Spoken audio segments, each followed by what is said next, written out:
Welcome to a short presentation about leading from the middle. I'd like to talk about managing or leading change in education technology. Education technology because it's an area that's changing so fast and its reach is so complete in an education organisation. The iPad is in its 5th generation after just 5 years. Education technology reaches throughout an education institution.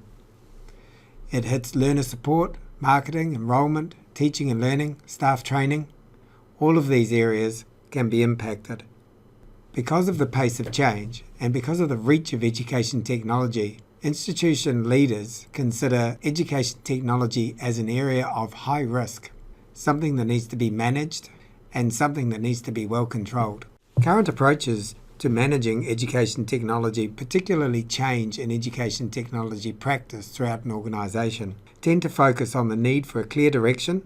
Some support flexible approaches. All consider feedback and consultation with education practitioners as essential to good change management. The measures of progress, quality and maturity are similar in most approaches, and ultimately we all agree that applying education technologies is about making improvements in learner outcomes and experiences. So how is leading from the middle different? Well, for a start, it has pace.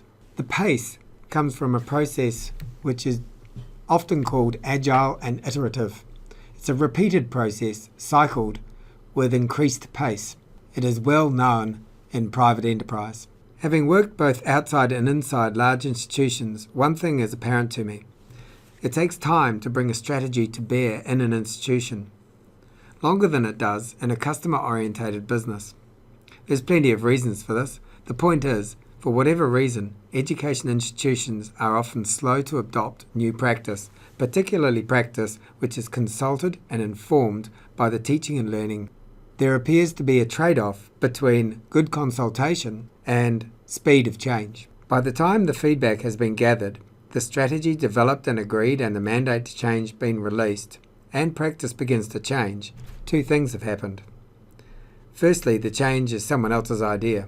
Ownership of the initiative is no longer the teaching staff's, but it is management asking for the teaching staff to deliver their interpretation of the feedback given some time ago. Secondly, things have moved on. EdTech is moving very quickly. If you are not changing practice on a 2 or 3 year cycle, then you are definitely dropping behind. Leading from the middle is different because it is quicker and the ownership of the change ideas reside with faculty. This is possible because the process mirrors business practice. It is agile and iterative. An increase in pace also has the effect of reducing risk. Trying something new has less risk if the approach is going to change every year. A cycle of testing will also provide robust evidence for long-term investment.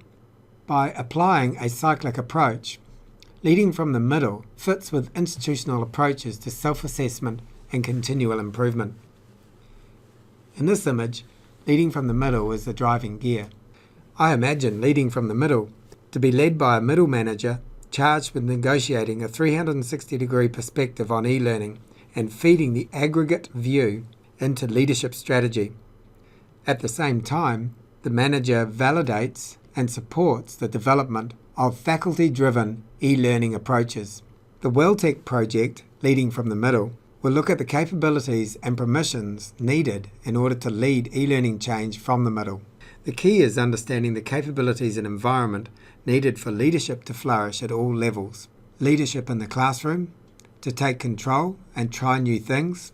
Leadership by faculty in applying a new strategy, leadership from the middle in aggregating strategies, supporting faculty and providing the institution's leadership with clear direction on where practice is going.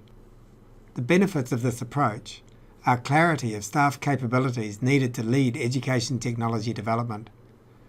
Education technology development can be aligned with a self-assessment cycle, and the school's strategies will inform the teaching and learning practice, which in turn will drive technology use.